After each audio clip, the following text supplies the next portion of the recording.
Break news. Telugu రాష్ట్రాల్లో రప్పారప్ప dialogue చుట్టూ రాజకీయం తిరుగుతోంది. మొన్నటి వరకు ఏపీలో రప్పారప్ప డైలాగ్ తో మాటల తూటాలు పేలాయి. ఇప్పుడు ఆ డైలాగ్ పేటెంట్ రైట్స్ తెలంగాణ నాయకులు తీసుకున్నట్టున్నారు. మొన్న హరీష్ రావు పర్యటనలో రప్పారప్ప అంటూ ఫ్లెక్సులు ఏర్పాటు చేశారు. దీనిపై మంత్రి పొంగులేటి శ్రీనివాసరెడ్డి స్పందించారు. ఇటు రప్పారప్ప అని ఫ్లెక్సులు పెట్టుకుని తెలంగాణను ఏం చేద్దాం అనుకుంటున్నారని పొంగులేటి ప్రశ్నించారు. ప్రశాంతంగా ఉన్న తెలంగాణలోనికి ఫ్యాక్షనిజం తెస్తారా అంటూ ఆగ్రహం వ్యక్తం చేశారు. శాంతి భద్రతలకు విఘాతం కలిగిస్తే చూస్తూ ఊరుకోమన్నారు మంత్రి పొంగులేటి శ్రీనివాసరెడ్డి.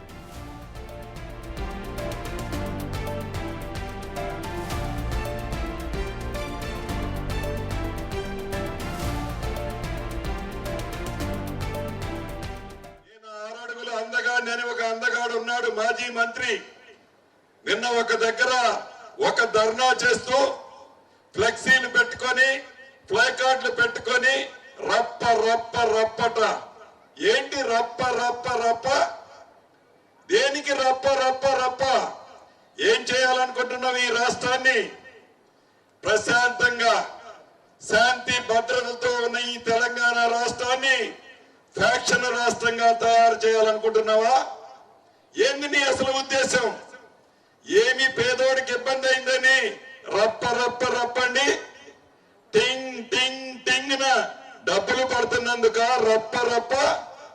కాబట్టి శాంతి భద్రతల్ని కాపాడే దాంట్లో ఈ ప్రభుత్వానికి చిత్తశుద్ధి ఉంది.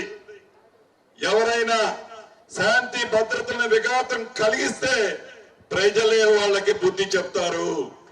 గతంలో చెప్పారు, మళ్ళీ చెప్తారు. దీనిపై లేటెస్ట్ అప్డేట్స్ ని మా ప్రతినిధి రమేష్ లైవ్ ద్వారా అందిస్తారు. రమేష్, మనం చూస్తూ ఉన్నాం ఇటు రప్పారప్ప అంటూ డైలాగ్ ఏదైతే ఉందో దీనికి సంబంధించి ఇటు బీఆర్ఎస్ నేతలు ఫ్లెక్స్లను ఏర్పాటు చేశారు. దీనికి సంబంధించి ఇటు కాంగ్రెస్ నేతలు కూడా స్పందిస్తూ ఉన్నారు. సో ఓవరాల్ గా అప్డేట్స్ ఏ విధంగా ఉన్నాయి? ఇక మున్ముందు ఇది ఏ విధమైన రాజకీయంలో ఎలాంటి పరిణామాలకు దారితీస్తుంది అనుకోవచ్చు? మనం చూడొచ్చు, కొద్దిసేపటి క్రితమే నకరికల్ నియోజకవర్గంలో ఇందిరమ్మ ఇండ్ల పంపిణీ కార్యక్రమంలో మంత్రి పొంగులేటి శ్రీనివాసరెడ్డి పాల్గొనడం జరిగింది. మొత్తం కూడా ఆ రాష్ట్రాన్ని శాంతియుత నుంచి విఘాతం కలుగజేస్తారా, ఏం చేద్దాం అనుకుంటున్నారు? అసలు ఆ రైతు భరోసా ఇప్పటికే టింగు టింగుమని రైతుల ఖాతాలో వచ్చినందుకు ఆ డైలాగులు ఏంటిది, మొత్తం కూడా ఆ రప్పారప్ప డైలాగులపై కూడా స్పందించడం జరిగింది. మొత్తం మీద రైతు భరోసా వేస్తూ టింగు టింగు అన్నందుక ఎందుకు అలాంటి డైలాగ్స్ ని ఎందుకు పెడుతున్నారంటూ కూడా మంత్రి మాట్లాడడం జరిగింది. వాళ్ళ సూర్యాపేటలో కానీ ఎక్కడ లేని విధంగా ఈ రప్పారప్ప డైలాగులు 3.0 లేడీ ఆ కాంగ్రెస్ పూర్తిగా విఫలమైంది, వచ్చేది మళ్ళీ మా అంటూ కూడా బీఆర్ఎస్ తోలి రప్పారప్ప డైలాగులు సెల్ఫ్ డబ్బా కొట్టుకోవటం తప్ప చాలా దురదృష్టకరం, బాధాకరం.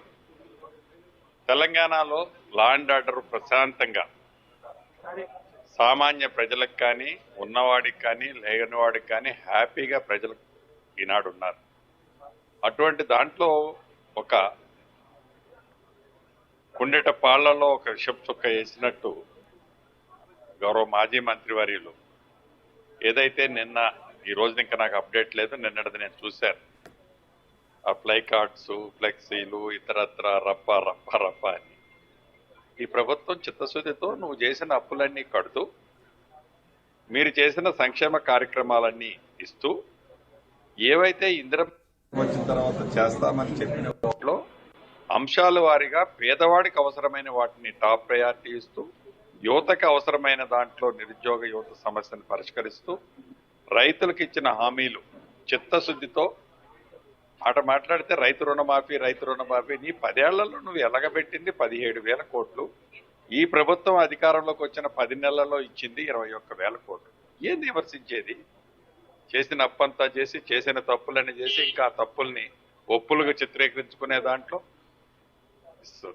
చాలా బాధాకరం. ఇందాక మీటింగ్ లో మీరు మరొక అంశాన్ని కూడా తెర మీద తీసుకోవడం జరిగింది. బనకచెర్ల మీద మాట్లాడారట. బీఆర్ఎస్ కు లేదు, 2016లోనే జీవో తీసుకొని రావడం జరిగింది. 7 ఏళ్ళు కూడా అప్పుడు ఏం చేశారని కూడా ఆ వ్యాఖ్యలు. ఇప్పుడు నిజంగా జ్ఞానం లేక మాట్లాడినోళ్ళు, అవివేకంగా మాట్లాడినోడు, కళ్ళు లేనోడు మాట్లాడిండు అంటే అర్థం ఉంది, చెవిటోడు మాట్లాడినంటే అర్థం ఉంది. మీరు అధికారంలో ఉన్ననాడు, మీరు 2016 నాడు ఆనాటి ఆంధ్రప్రదేశ్ ముఖ్యమంత్రి గారు గోదావరి బేసిన్ నుంచి 400 టీఎంసీలు పెన్నా బేసిన్కి ఆ పరిసర ప్రాంతాలకి షిఫ్ట్ చేయాలని జీవో ఇచ్చి, జీవో ఇవ్వటమే కాకుండా అనేక ఎస్టిమేట్లు టెండర్ స్టేజ్కి తీసుకొచ్చినప్పుడు ఏనాడు కేంద్ర ప్రభుత్వంలో కానీ కేంద్ర ప్రభుత్వానికి సంబంధించిన సంస్థల దగ్గర కానీ చివరికి న్యాయస్థానాలను కానీ అప్పీల్ చేయని మీరు బంకచర్ల ఏదో మేము చేసిన ఘోరంలాగా, మేము చేసిన నేరంలాగా, మేమేదో మౌనం వహిస్తున్నట్లు, అసలు పరిగేరుకున్నోడు కుప్ప దూచేవాడిని బెదిరించినట్లుంది. మరో కేంద్ర మంత్రి బండి సంజయ్ కూడా నేను ఒక వ్యాఖ్యలు చేయడం జరిగింది. బీఆర్ఎస్ ను రక్షిస్తుంది, రక్షణ కవచంగా మారింది. అదేవిధంగా కాళేశ్వరంలో కేవలం ఇది అధికారుల వరకే కాదు, ప్రజాప్రతినిధులు కూడా ఉన్నారు. దీనిపై సిబిఐ చే విచారణ జరిపించాలి కాళేశ్వరం కూడా బండి సంజయ్. ముందు కేంద్ర ప్రభుత్వంలో సంజానాన్ని మీ ద్వారా ఒకటి తెలియజేస్తున్నాను. కేంద్ర ప్రభుత్వ సంస్థలో ఉన్న కేసులు ఏవైతే ఉన్నాయో వాటిని ఎమ్మటే మీరు ఓపెన్ చేసేసి వాటిని ఫాస్ట్ ట్రాక్ లోకి తీసుకురండి. రాష్ట్ర ప్రభుత్వం చేసే అంశం అంతా చేస్తాం. ఒకవేళ మా పరిధిలో చేత కాబట్టి తప్పకుండా మీ సాయానికి. ఇందిరా మిల్ల పంపిణీ ఏ విధంగా కొనసాగుతుంది? విడతలో 3.5 లక్షలు ఇందాక సంచలనంగా చెప్పడం జరిగింది. తల తాకట్టు పెట్టైనా సరే రానున్న 3.5 ఏళ్లలో 20 లక్షల ఇల్లు కట్టిస్తాం, ఆ తర్వాతనే ఆ ఎన్నికల్లోకి వెళ్తామని కూడా చెప్పడం. ఎస్, ఈ ప్రభుత్వానికి ఒక చిత్తశుద్ధి ఉంది. ఈ ప్రభుత్వానికి పేదోడి పట్ల ఒక ప్రేమ, అభిమానం ఉంది. ఈ ప్రభుత్వానికి పేదోడి కష్టాలేంటో తెలిసిన ప్రభుత్వం. నిజం, తల తాకట్టు పెట్టైన ఈ తెలంగాణ రాష్ట్రంలో పేదవాడి చిరకాల కోరిక, చిరకాల స్వప్నం, చిరు కోరికని గౌరవ ముఖ్యమంత్రి రేవంత్ రెడ్డి గారి నాయకత్వంలోని మా ప్రభుత్వం చిత్తశుద్ధితో అర్హుడైన ప్రతి పేదవాడికి ఇందిరమ్మ ఇల్లు ఇచ్చి తీరుతాం. రాబోయే మళ్ళా 3.5 సంవత్సరాల తర్వాత వచ్చే సార్వత్రిక ఎన్నికల్లో ఎక్కడ మీటింగ్ పెట్టినా, ఈ గ్రామంలో వెనక మా రాజశేఖర రెడ్డి గారి మీటింగ్ ఉండేది వరకు, మా ముఖ్యమంత్రి, మా కాంగ్రెస్ పార్టీ నాయకులు ఎక్కడ మీటింగ్ పెట్టినా, మీటింగ్ పెట్టి రచ్చబండ దగ్గర కూర్చొని ఈ ఊళ్ళో ఇంకా ఇందిరమ్మ ఇల్లు కావాల్సిన వాళ్ళు ఎవరున్నారంటే వద్దన్న అందరికి వచ్చినాయి అనే విధంగా ఇచ్చి తీరుతారు. ఇందాక కూడా అదే డైలాగు, కులం లేదు, మతం లేదు, భేదం లేదు, ఏదైతే వైఎస్ఆర్ డైలాగు అదే డైలాగ్ కూడా చెప్పండి. ఎస్, మా బ్రాండ్ అది. ఇందిరమ్మ ఇల్లు అనేది మా బ్రాండ్. గుండె మీద ధైర్యం వేసుకొని ధైర్యంగా చెప్తాం, తప్పకుండా పేదవాడి చిరకాల కోరిక ఇందిరమ్మ ఇల్లు ఇచ్చి తీరుతాం. రైట్. అదేవిధంగా విప్పు బీర్లా ఐలే ఉన్నారు. చెప్పండి, రప్ప రాజకీయం ఏంటి? మొత్తం మీద ఎప్పుడూ లేదు ఇలాంటి. అంటే వాళ్ళు చేసినటువంటి అరాచకాలు మళ్ళీ తెలంగాణలో పునరావృతం చేయాలనుకుంటున్నారు. వాళ్ళు ఎన్ని చేసినా ఆ రప్ప అనేది సినిమా డైలాగ్ వరకే ఉంటది. మా ప్రభుత్వం చేతల ప్రభుత్వం, వాళ్ళది మాటల ప్రభుత్వం అయితే మా చేతల ప్రభుత్వం. కేటీఆర్ గారు, హరీష్ రావు గారు మతి భ్రమించి మాట్లాడుతున్నారు. ఇన్ని సంక్షేమాలు అందిస్తున్నారు. ఒకవైపు రైతులకు పెద్దపీట వేస్తుంటే ఇలా తెలంగాణలో అన్ని విధాల అభివృద్ధి ముందుకు పోతుంటే వాళ్ళు ఏదో సినిమా డైలాగ్ తోటి మళ్ళీ ముందుకు రావాలి. 3.0 లోడింగ్ ఇప్పుడు స్థానిక సమస్యల నుంచి మొదలుపెట్టి 2028 ఎన్నికల వరకు కూడా మొత్తం ఆ బీఆర్ఎస్ మళ్ళీ అధికారంలోకి రాబోతున్నారు. అంటే వాళ్ళు పొలిటికల్ అంటున్నారు. ఇంకా ఏదో ఏది దింపుడుగా లాసం ఉన్నట్టుంది. దింపుడుగా లాసం ఏం లేదు. తప్పకుండా మా ప్రభుత్వం అందరికీ అర్హులకు ఇందిరమ్మ ఇల్లు ఇస్తుంది. రైతులకు రుణమాఫీ చేసాం, రైతు భరోసా ఇస్తున్నాం. అన్ని విధాలా కాంగ్రెస్ పార్టీ పేదల పార్టీ ఇలా ఇందిరమ్మ ఇల్లు ఇస్తున్నాం అంటే సంతోషంగా మహిళలు గ్రామాలలో పండుగ వాతావరణం ఇస్తుంది. కాబట్టి మా ప్రభుత్వం పేదల ప్రభుత్వం, సంక్షేమ లక్ష్యంగా ఈ ప్రభుత్వం ముందుకు పోతుంది. ఆ రప్ప అనేది వాళ్లకు బ్రోకర్ గాళ్ళకు వచ్చే మాటలు కాబట్టి దాన్ని పరిణామం తెలంగాణ ప్రజలు ఎవరు తీసుకోరు. చూడొచ్చు, మొత్తం మీద ప్రతి ఒక్కరు కూడా ఈ వ్యాఖ్యలు ఖండిస్తున్నటువంటి ఆ పరిస్థితి అయితే ఉంది. అదేవిధంగా భువనగిరి ఎమ్మెల్యే కుంభం అనిల్ రెడ్డి ఉన్నారు. చెప్పండి, మొత్తం మీద ఈ పుష్ప 2 డైలాగ్ ఏంటి? రప్ప అంతా కూడా కాంగ్రెస్ పని అయిపోయిందని కూడా. ఇప్పుడు పక్క మంత్రులు ఎమ్మెల్యేలు ఎక్కడికక్కడ ఇందిరమ్మ ఇచ్చే కార్యక్రమం జరుగుతుంది. భూభారత్ సదస్సు, రెవెన్యూ సదస్సు జరుగుతుంది. ఓ పక్క రైతు భరోసా ఇచ్చే కార్యక్రమం జరుగుతుంది. నాడు 10,000 ఇస్తే ఈ రోజు సంవత్సరానికి 12,000 ఇచ్చే కార్యక్రమం జరుగుతుంది. అంటే ప్రజలను రెచ్చగొట్టే విధంగా రప్ప అని అంటే రెచ్చగొట్టే మాటలు మాట్లాడుతుంటే ఇది సంకేతం, ఇది తప్పుడు కార్యక్రమం. ఒక పక్క ప్రజలందరూ సంతోషంగా ఉన్నారు, అంత గొప్పగా జరుగుతూ ఉన్నాయి. ఈ రోజు ఇందిరమ్మ పాలన నాడు కాంగ్రెస్ ఆమె ఏ విధంగా జరిగినాయో రాజశేఖర రెడ్డి గారి సమయంలో ఈ రోజు ఆ విధంగా ఇంకా గొప్పగా రేవంత్ రెడ్డి గారి పాలన అంత బాగా జరుగుతాం. పొంగులేటి శ్రీనివాస్ రెడ్డి గారు కూడా భూభారతి పేరు మీద, రెవెన్యూ సదస్సుల పేరు మీద, ఇంటర్వ్యూల మీద తిరుగుతూ అంటే ఎక్కడికక్కడ ఎవ్వరు అంటే ఒట్టిగా ఆ రోజు ఫామ్ హౌస్ లకు పరిమితమైన వాళ్ళు ఈ రోజు ప్రతి దగ్గర తిరుగుతూ అన్ని కార్యక్రమాలు చేస్తూ పోతా ఉన్నారు. అదేవిధంగా భువనగిరి ఎంపీ చామల కిరణ్ రెడ్డి ఉన్నారు. మొత్తం మీద ఏంటి కొత్త ఎప్పుడు కూడా లేనటువంటి విధంగా 3.0 లోడింగ్ రప్ప రప్ప మళ్ళీ ఆ బీఆర్ఎస్ ఇక్కడి నుంచే మొదలు పెట్టామనేటువంటి కొత్త స్లోగన్స్ వినిపిస్తుంది. అంటే సినిమా హిట్ కావాలంటే ఏదైనా కొత్త స్లోగన్ తీసుకురావాలి కదా. ఆల్రెడీ రెండు సార్లు సినిమాలు వాళ్ళ సినిమా ఒకప్పుడు అయిపోయింది, అవుట్డేటెడ్ సినిమా అయింది. కొత్త వర్షన్లో రావాలి చెప్పి రపా రపా ఏదో ఈ మధ్య అంతా ట్రెండింగ్ నడుస్తున్నట్టు హరీష్ రావు గారు బేసిక్ గా పొలిటీషియన్ అనే దాన్ని మర్చిపోతుండు. ఆవేశపూర్వితమైన మాటలు మాట్లాడి ప్రజల్ని రెచ్చగొట్టి అది అయిపోయింది ఆ ట్రెండ్. అది బిఫోర్ 2014. వాళ్ళ మీద నమ్మకంతో నీళ్లు నిధులు నియామకాలని 1600 మంది విద్యార్థులు వాళ్ళు ఉసిగొలిపితే ప్రాణాలు కోల్పోయినటువంటి పరిస్థితి ఉంది. ఈ రోజు మళ్ళీ అదే ట్రెండ్ని తీసుకొద్దామని ఒక పిచ్చి ఆలోచనతోటి బనకచర్ల సబ్జెక్టును తీసుకొని వచ్చారు. తెలంగాణ ప్రజలకు అవగాహన లేదనుకుంటున్నారు. ఇవాళ రేవంత్ రెడ్డి గారి సర్కార్లో చిన్నగా దీన్ని తీసుకుపోయి అక్కడ చంద్రబాబు నాయుడుకు ముడిపెట్టి వాళ్ళు చెప్తుర్రు. ఏంది నిన్న ప్రెస్ మీట్లా తలకాయకు తోకకు ముడిపెట్టే వ్యవహారం వాళ్ళు చేస్తున్నారు. అసలు చేసిన తప్పంతా వాళ్ళ హయాంలో జరిగింది. అంటే అది మేము ఎప్పుడు మాట్లాడము, వాళ్ళకు అంత గొప్ప వాక్చాతుర్యం లేదు, మేము మాట్లాడితే ప్రజలకు అర్థం కాదని పిచ్చి ఆలోచనలు. ఇప్పుడు మేము కూడా చెప్తాం ఏమైందో ఈ రాష్ట్రంలో. 10 ఏళ్లలో ఏం పీకలేని వీళ్ళు ఇప్పుడు మేము ఏదో చేస్తున్నాం కదా, ఆ చేయడం వల్ల వీళ్ళు భూస్థాపితం అయిపోతుంది వీళ్ళ రాజకీయ భవిష్యత్తు. ఇంకెప్పటికి కూడా వీళ్ళు రాజకీయంలో ఓట్లు అడిగే పరిస్థితి. ఎంపీ బండి సంజయ్ కూడా ఒక వ్యాఖ్యలు చేయడం, కాళేశ్వరం విషయంలో సిబిఐ చే విచారణ జరిపించాలి, బీఆర్ఎస్ కు రక్షణ కవచంగా మారింది కాంగ్రెస్ రేవంత్ ప్రభుత్వం అని కూడా వ్యాఖ్యలు చేయడం. నేను ఒకటే చెప్తున్నాను, సిబిఐ తోటి ఎంక్వైరీ చేయించాలి అన్న విషయం మాకు తెలుసు. బండి సంజయ్ గారినైనా ఎవరినైనా ఒకటే చెప్తున్నా, ఇవాళ వాళ్ళు గెలవడానికి కారణం తెలంగాణ ప్రజలు.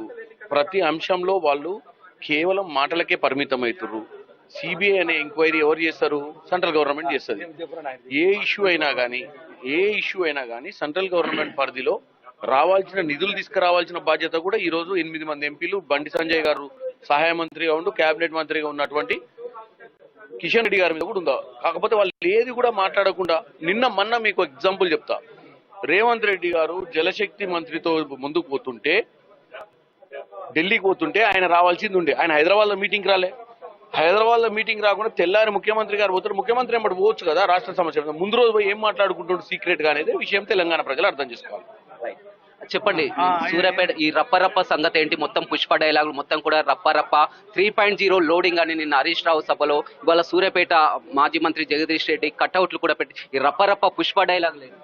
2023లో తెలంగాణ ప్రజానిక రప్పాడిచ్చేసి రాలను వినవా, వాళ్ళని రప్పాడేసి పొల్లు చేసి ఇంకెక్కడ ఏదో అయితే పొరతా ఉంది కానీ ఏది లేదు. అది ఇప్పుడు స్థానిక సమస్యల నుంచే మొదలు కాబోతుంది. ఇప్పుడు స్థానిక సమస్యలు కానీ రేపు 2028 ఎన్నికలు కానీ మొత్తం ఇంకా కాంగ్రెస్ పని అయిపోయింది, అంతా కూడా రప్ప మాట చెప్తాను.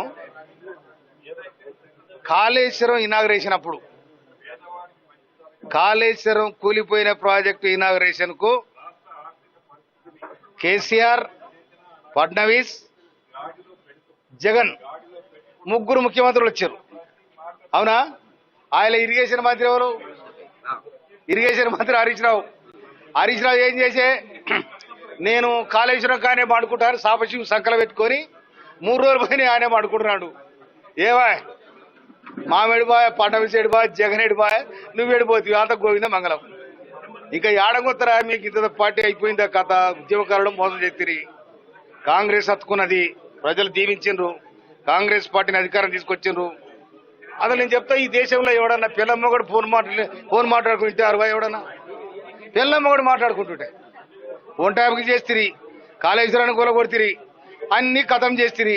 ఇప్పుడు స్థానిక ఎన్నికల మిమ్మల్ని ఆడిపోడేవాడు వచ్చినోడేవాడు ఏమన్నా ఉండాలా? రప్పేంది రప్పు. బీఆర్ఎస్ ని కాంగ్రెస్ కాపాడుతుంది, రక్షణ కవచంలా కాపాడుతుంది అని కూడా నిన్న బండి సంజయ్ కామెంట్. ఏంటిది? బీఆర్ఎస్ ని కాపాడేది మొత్తం కూడా కాంగ్రెస్ పార్టీని అని కూడా బండి సంజయ్. అరే కాంగ్రెస్ ను కష్టజీవులు కాపాడుతురబ్బా. కాంగ్రెస్ కాపాడేది కార్యకర్తలు, వాళ్ళని కాపాడతారు. రేపు ఇప్పుడు వాళ్ళు చిల్లకొలం అయిన వాళ్ళు, చిల్లకొలం అంటే ఇరికానా నీకు? పెంటను కోలు తవ్వుతాయి, చిల్లంకొలం అయితే అది వినవా?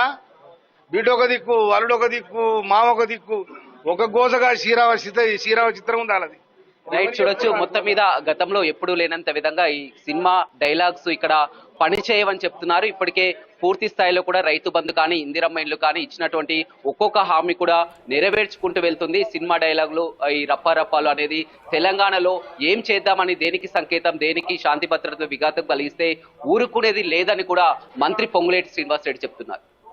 Right, thank you Ramesh.